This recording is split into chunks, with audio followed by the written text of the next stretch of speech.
Blog Talk Radio.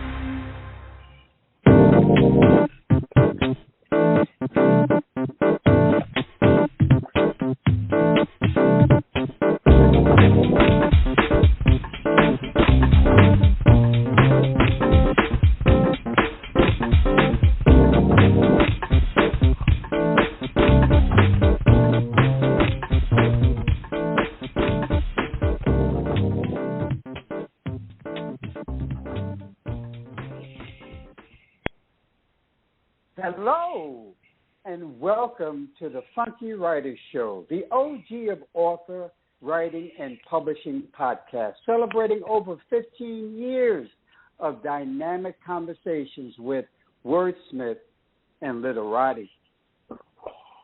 I started writing in 2005, writing essays and short stories. I have a vintage flair in much of my work. All the twists and turns on my journey through music, fashion, theater, and writing have provided the background for my writing. I've seen exciting people and interesting things, and I do my best to find ways to tell those everyday stories and try to leave my readers with something profound. These are the passionate words of today's special guest, Cameron Lee Cowan. And we will be exploring his writings and podcasts on his insightful website, the Cameron Journal. Welcome to the Funky Writer Show, Cameron. Hello, hello. Good afternoon for those for whom it is afternoon. But yes, hello. That's an excellent intro. I appreciate it. Great. Cameron, your resume and accomplishments are so vast. Talk a little bit about your journey being in Arkansas, living in Colorado, traveling overseas, and now I think you're a citizen of Delaware. Talk about that journey. Well, I've always kind of surprised when people think that I've done a lot of things because, in my view, I haven't really done much at all compared to a lot of people.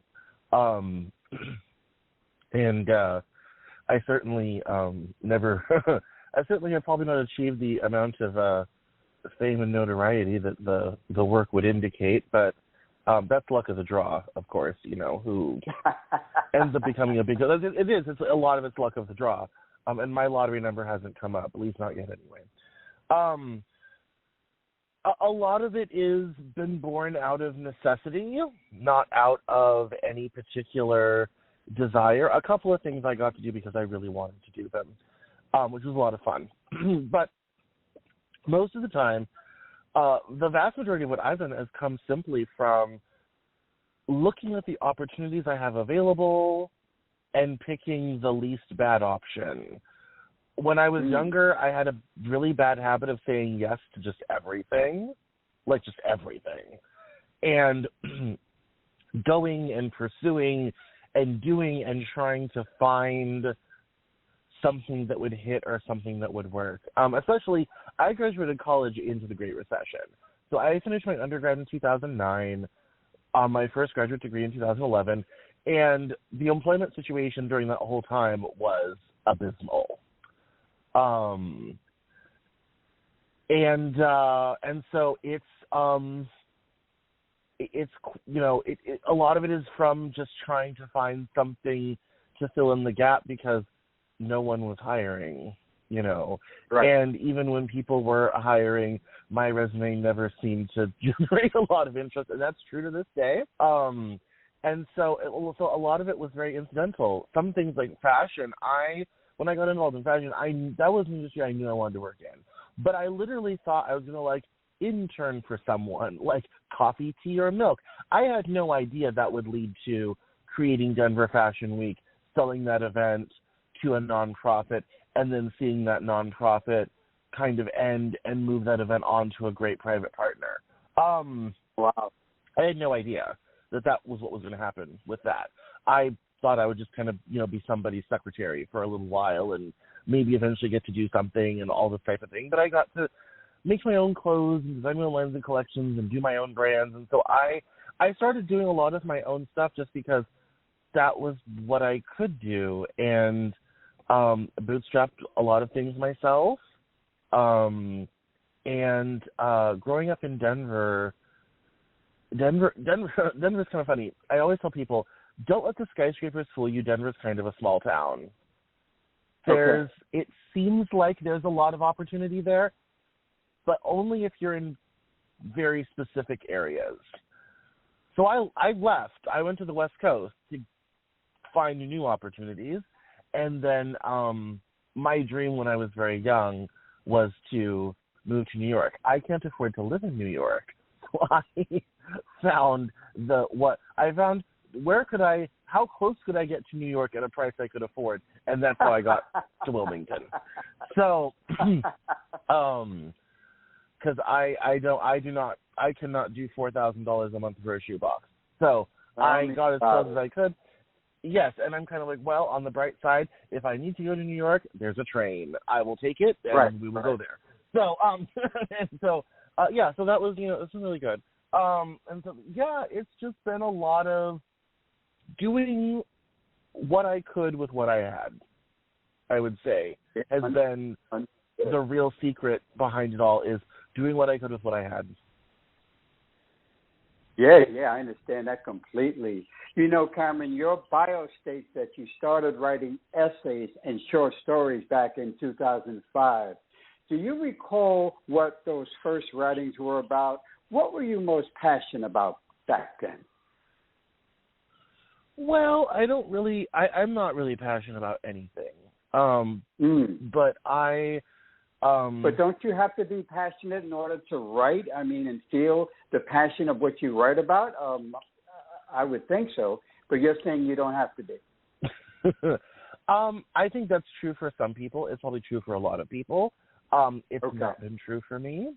The very first thing I ever wrote was a play called Executive Murder.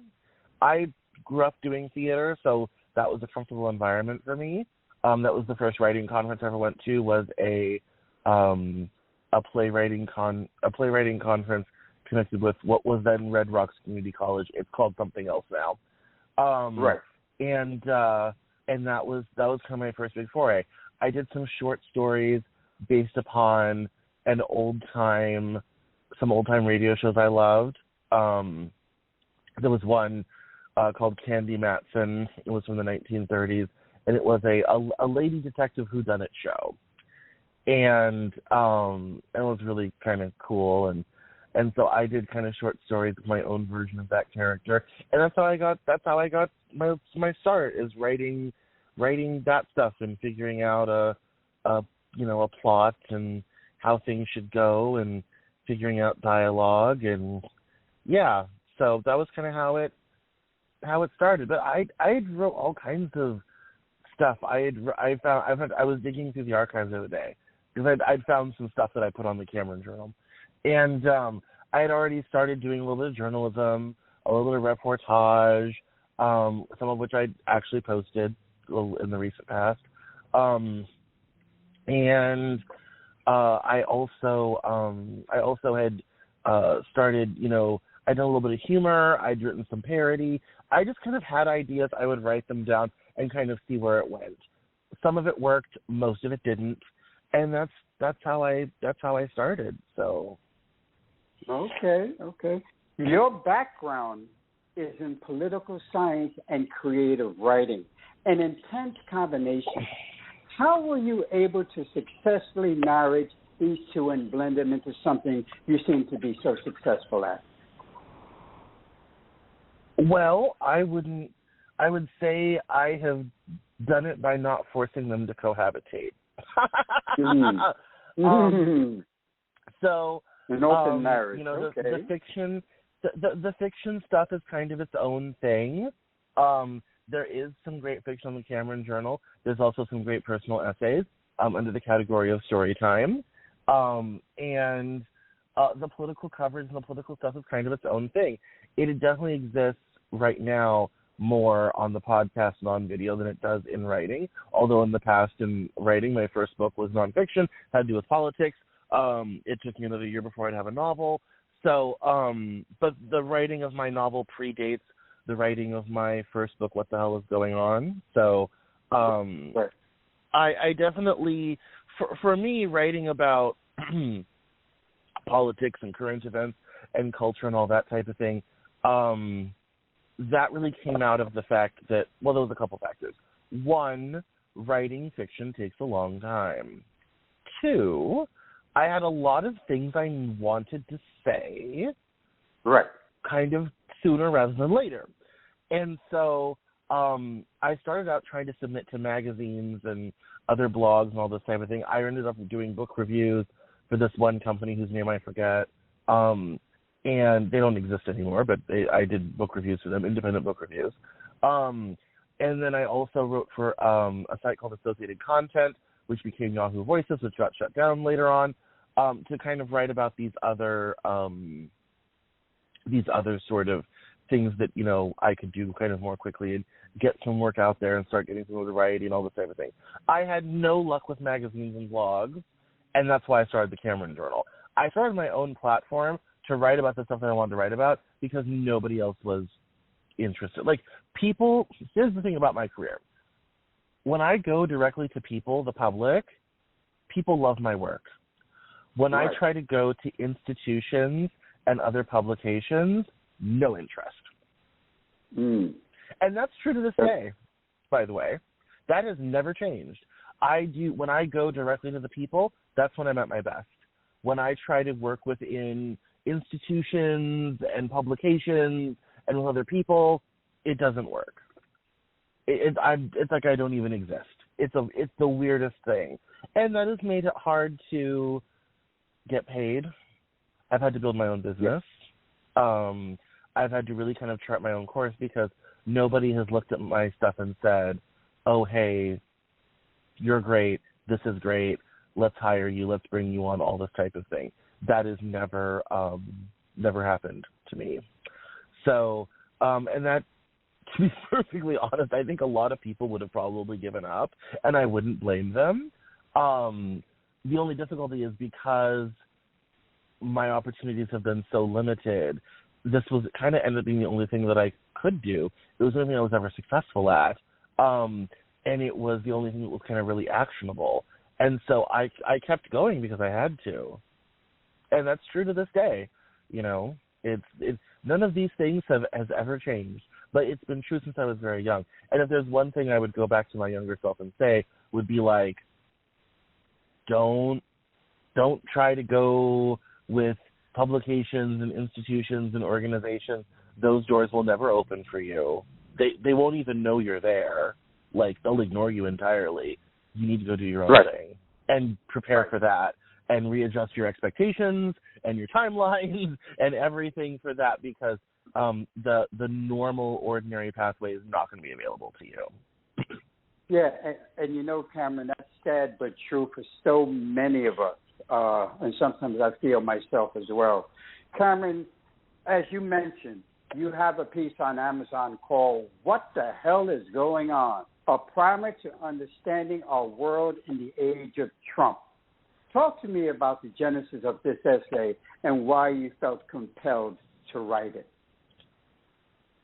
Well, it's actually a collection of essays. The bulk of it is content from the earliest days of the Cameron Journal. There were some new exclusive essays in there that were all new. Include the essays on racism and education were brand new to that collection that do not appear online in any other way. Other ones, like the one on capitalism, 1977 and the rise of discounters and deregulation, those originally appeared on the Cameron Journal. That collection came together because I was looking for, how could I do a book project in a hurry? Speed it along, kind of. And I said, you know what, I've been doing all this long-form journalism on the Cameron Journal. Let's pull out the gems and see what we got. And then I was kind of like, all right, there's some other topics I want to write about, so let's do some new material. Let's combine it with this old material. And then in 2019, we had a book. It took about 6 months to put together. I did the cover myself. I did the layout myself. Learned how to do book layout during that book, and learned and kind of cut my teeth self-publishing with that book. Fortunately, I had been working as a special assistant to another more famous British writer who had moved away from traditional publishing about 20 years ago. And he had tons of advice, and I had really kind of learned the business from working with him. And so I kind of had a broad strokes idea of what to do and kind of where to go and what services to use, and that's how I got there. But the book itself, we cover topics ranging from capitalism to ecology, climate change, and my issues with climate change science. We talk about racism, education. It's really a gamut. It is truly a handbook. It is a primer for our world in the age of Trump. Kind of, all over, all the different things we wanted to talk about. So the first edition I was very proud to produce. Unfortunately, editorially, we could have done a lot better. So I always tell people, if you love it and want to read it, stand by, because a new edition is coming out this year. I've just finished writing it, and it has a whole bunch of new material. There's 13 new essays, including cybersecurity and terrorism, and there's also updates to the old essays. They've been re-edited and kind of brushed up a little bit. So the new book is going to be really great, and it's going to cover even more topics, and it'll include some post-pandemic stuff and all this type of thing. So it's really great. But it's really the foundation of my whole work. Yeah. Yeah. It sounds it. And staying on the essay that's already been written, on this essay, it goes, humanity is facing some big problems, but the reality is that some of these problems aren't new. Everyone is living in a story that started 40 years ago, and that story is reaching its zenith. Don't get triggered again or endure another tweet without getting the whole story on what is going on. So, without reading the piece, in what way to explain this 40-year-old story and how it's reaching its zenith? How do you go into depth and explain this problematic and humanistic story? Well, I start by going through the ways in which societal structures, especially economic structures, have changed beginning in the early 1980s.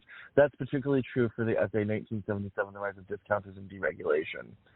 One of the big things that happened coming out of the late 70s with stagflation and into the 1980s is we made kind of, Paul Volcker and later Alan Greenspan made a very economic Faustian bargain.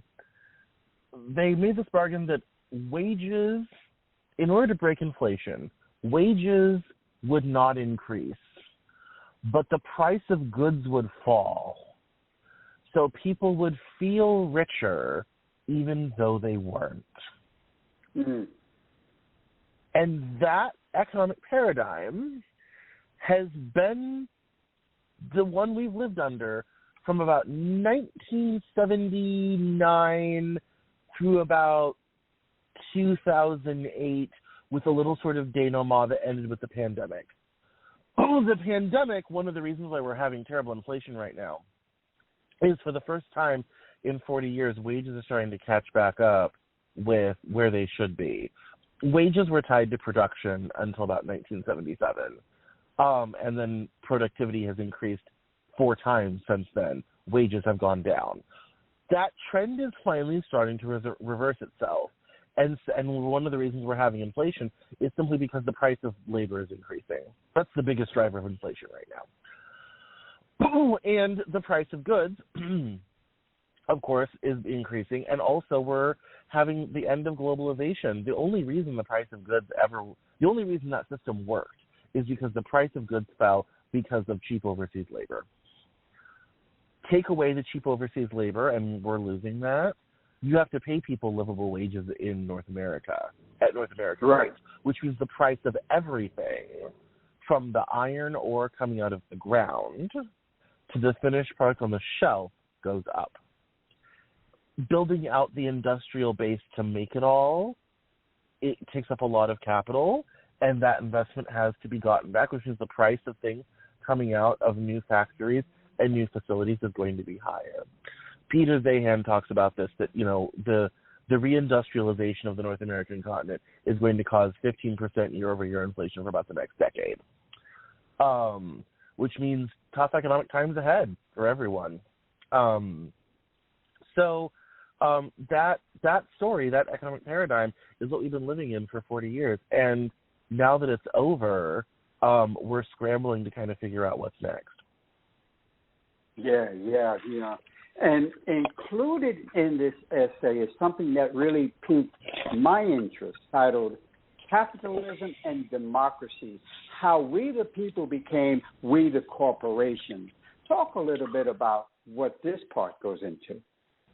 Yeah, so this has to do with corporate capture of government. Quite simply. This country obviously was created and invented by wealthy landowning white men. And that the result of that is that this country always has kind of cared more about those who own capital more than those who work for it. And this,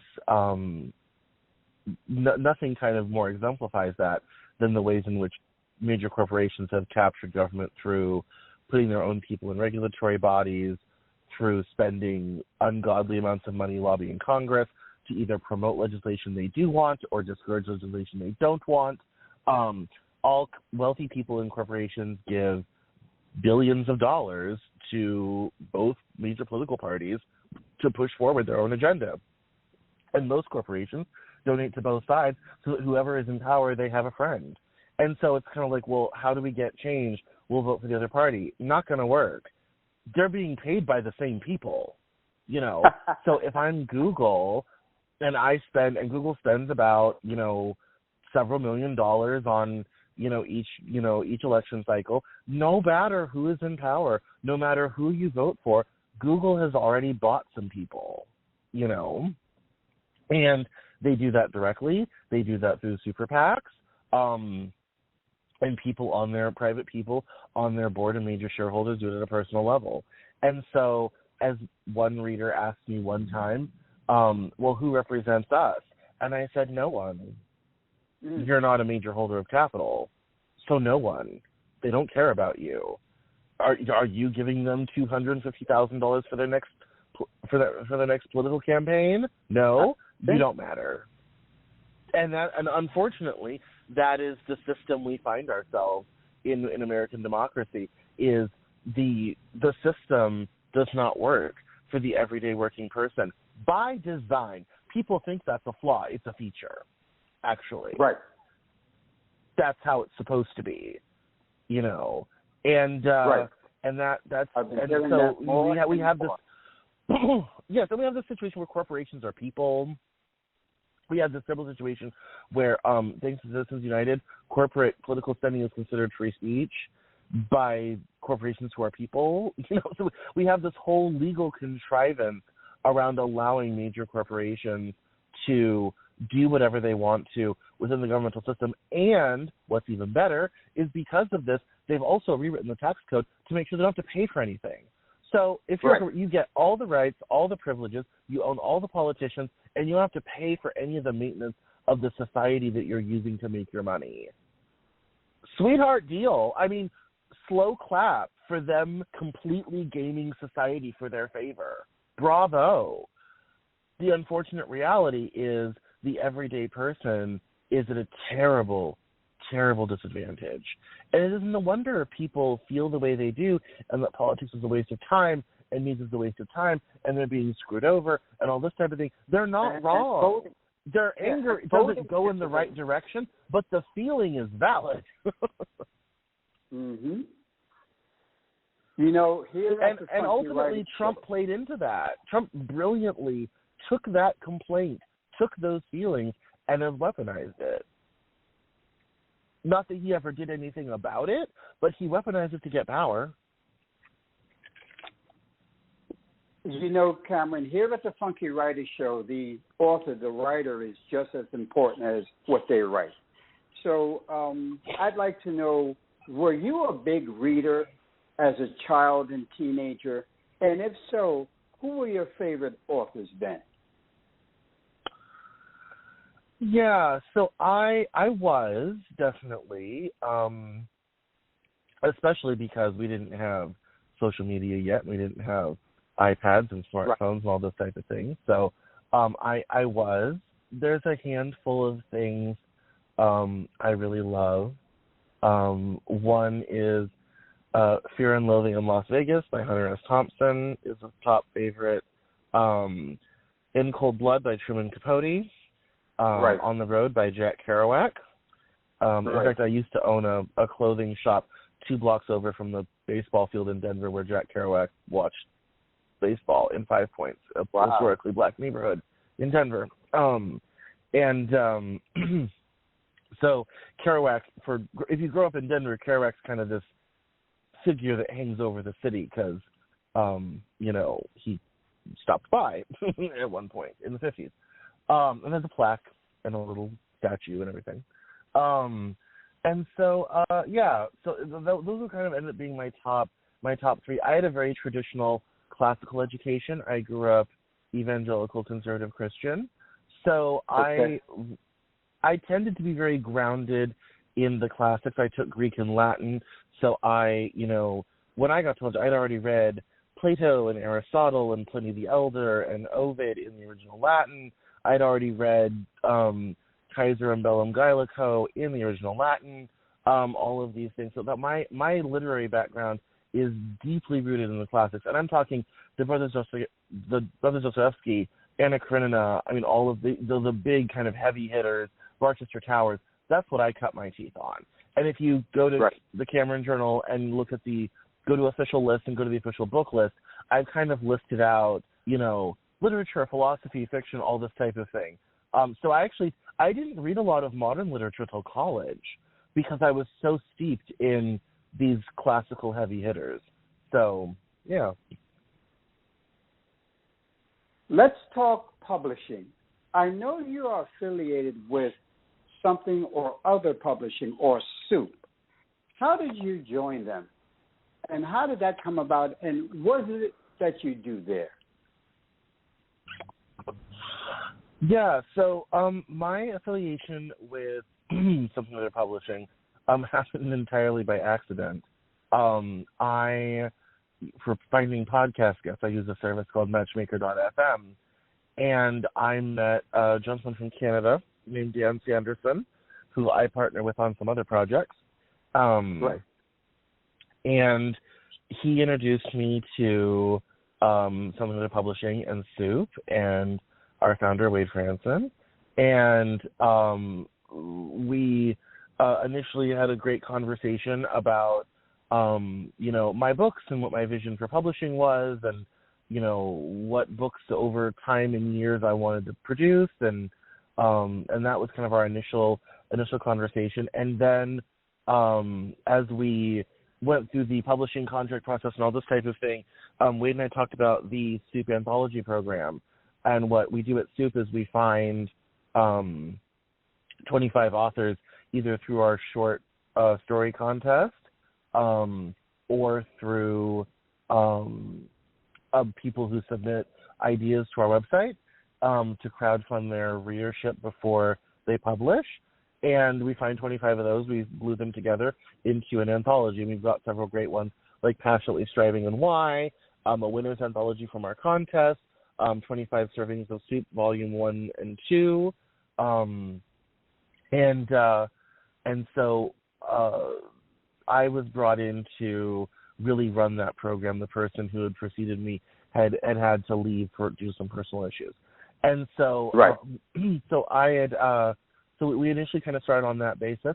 And then very recently, after doing a year of the contest and getting ready to do a really great anthology on sci-fi and fantasy that we're except I published later this year. I was elevated director of publications. So now I'm responsible basically for product across the whole company. Wow, it's been a great and exciting journey. It's been a lot of fun. We have a lot of great things coming down the pipeline. I really want to kind of fill up our pipeline and get new ideas and help people get more votes and have, really great books and things coming out. So we've got some exciting things happening. We have a great team now. Supa kind of really had some difficulties with having the right people in place to make stuff happen. But now we have a great team, and it's making all the difference. And we have some really exciting things coming up. So I'm excited. Cameron, the state of publishing is so dynamic, with many people reading books and stories on their cell phones, with flash fiction and microstories becoming extremely popular. It seems like the attention span of the reading public is getting shorter by the minute. Do you think this radically changes the future of how we write and publish our books? Yes and no. I think the public attention is short for things that are not compelling and or they aren't terribly interested in. I think if you take time to build an audience and build a readership who likes what you do, you'll find people's attention spans get a lot longer. I've definitely given a lot of books to people. I have sold a lot of books to people. I sold a lot of books overseas to other Anglophone countries. I do a business in Australia, and I've actually appeared on Australian television talking about the popularity of my novel in Australia, which is so weird because it's drugs and sex and working class stuff happening in Missouri, but apparently if you're in Melbourne, it's a real page turner. I think people. I mean, the reality, book sales have increased year over year, every year for the past 5 years. I think it's a matter of quality. I think it's a matter of you need to take the time to A, write something quality, B, something that's compelling, and C, get people excited about it. If you can do those three things, then I think you'll find your attention span problem isn't the problem you think it is. Here's the thing.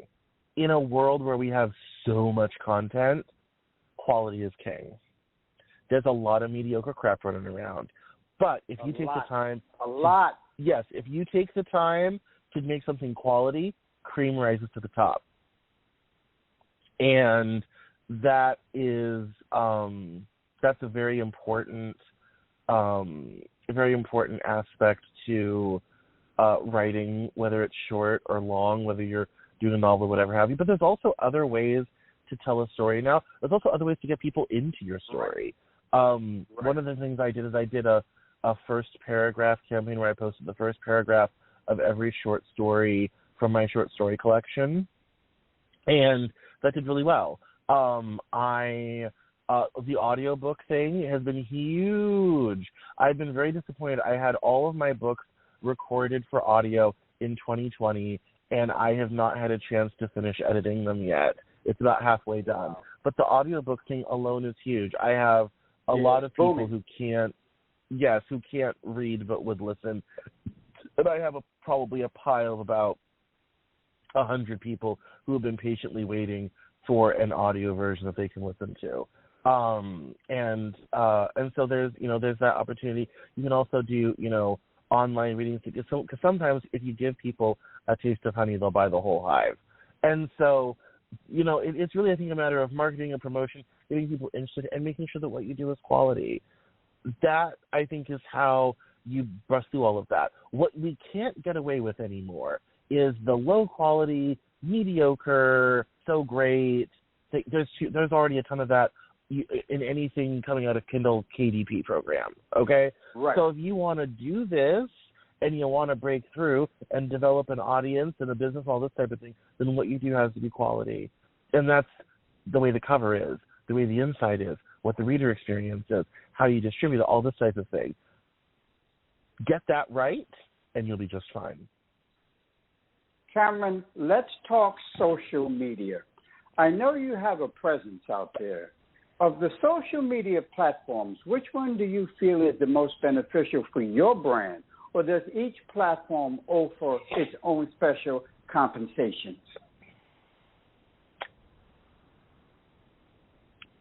I mean, social media has taken a turn as of late. So Twitter was really great for me for a long time. It was great for fiction. It was great for journalism. It helped grow the Cameron Journal. It helped grow my personal brand in a big way.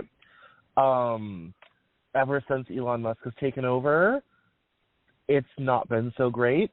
He has introduced a lot of problems to that platform that are really difficult to deal with, and there's a lot of great people who've left. I'm pretty much anywhere you want to be just because I love interacting with people, and I'm always looking for new places for people to get involved. So whether we're at, on Instagram, which is a very visual platform, which is where I have a lot of videos and reels and shorts and all this type of thing, or TikTok, which is all video, or Twitter, which is a lot of, words and threads, or Pinterest, which is pictures and video. I'm looking for readers anywhere. So I'm kind of everywhere, so I can find readers and interested people anywhere. So nowadays, there's not really one platform that's really doing it for me. It was Twitter, but now that Twitter's kind of had its issues, I focus now a lot more on Instagram, Facebook. For my business content and for the Cameron Journal, LinkedIn has been a huge mover. Even for video, LinkedIn has been a huge mover. So I would say now Twitter is out. LinkedIn is probably number one, followed by Facebook, followed by Pinterest, followed by Instagram. So yeah, Twitter is kind of still out there. I love Twitter at a personal level, so I'm still on it. If I were evaluating it from a purely business perspective, I would probably end my presence on Twitter. The racism and the homophobia and the anti-Semitism is out of control. Yeah, it's bad. In closing, Cameron, what's next for Cameron and Lee Cowan? What other irons in the fire do you have coming up? Well, we have a lot of exciting things happening. So the new edition of What the Hell is Going On, post-COVID edition, will be arriving here soon. America's Lost Generation, which is a book about the story of millennials, is currently in editorial and revision. Yeah. And then I also have some fiction coming up soon, too. I have an all-digital serial called The Department Store that I'm waiting to release. My 1920s mystery series, I.G. Farben, will be coming out later this year.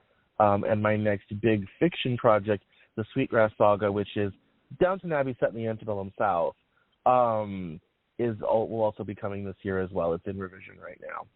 So that's kind of what's coming up. So I'm hoping a lot more books this year. I'm doing a TEDx talk about my new political theory, individual collectivism, on April 6th in North Carolina. Wow. Yeah, so that's very exciting. And then, that's kind of what is coming down the pike at present. We have great new interviews with authors and others coming out every Monday on the Cameron Journal podcast, which is available on every podcasting platform. And we have, great clips of those things happening on TikTok, on Instagram. So it's exciting. There's a lot of things happening, a lot of moving parts. I'm doing more business trend stuff with corporations this year, which is really exciting, and working on public speaking. And then I'm also doing some book coaching with some people. There's a lot of moving things. It's a lot of hours. It's super exhausting, but of course incredibly rewarding. Yeah, sounds like it's a good exhaustion. Cameron, please give out your contact info and how people can follow you or connect to your website. Give out your contact information. Of course. So if you want to interact with me, the best place is to start right at home, CameronJournal.com. it's Cameron Like the Actress, Journal Like You Write In.com. And you can find me on most social media at Cameron Cowan, Cowan. So that's Twitter and Instagram, Cameron L. Cowan on Facebook, and Cameron Journal on TikTok. So those are all the places to find me. If you don't want to remember all that, just head over to CameronJoel.com. There's links to it all. And, and if you have questions, concerns, comments, all this type of thing, there's contact forms on the website and the reader email. So, yeah.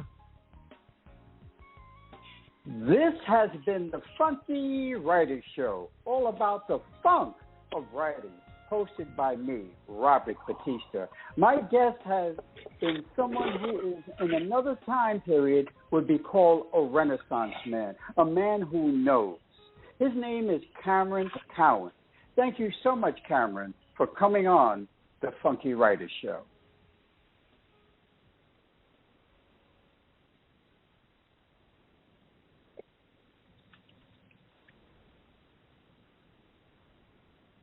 And enjoy the rest of your day. Ciao.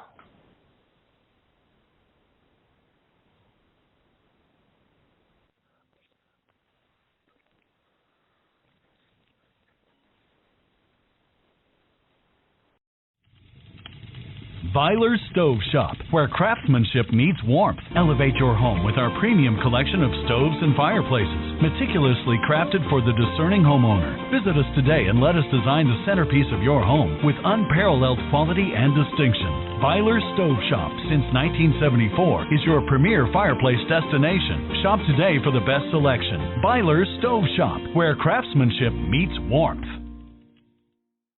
With the Lucky Land Slots, you can get lucky just about anywhere. This is your captain speaking. We've got clear runway and the weather's fine, but we're just going to circle up here a while and get lucky. No, nothing like that. It's just these cash prizes add up quick. So I suggest you sit back, keep your tray table upright, and start getting lucky. Play for free at LuckyLandSlots.com. Are you feeling lucky? No purchase necessary. Void where prohibited by law. 18+ terms and conditions apply. See website for details.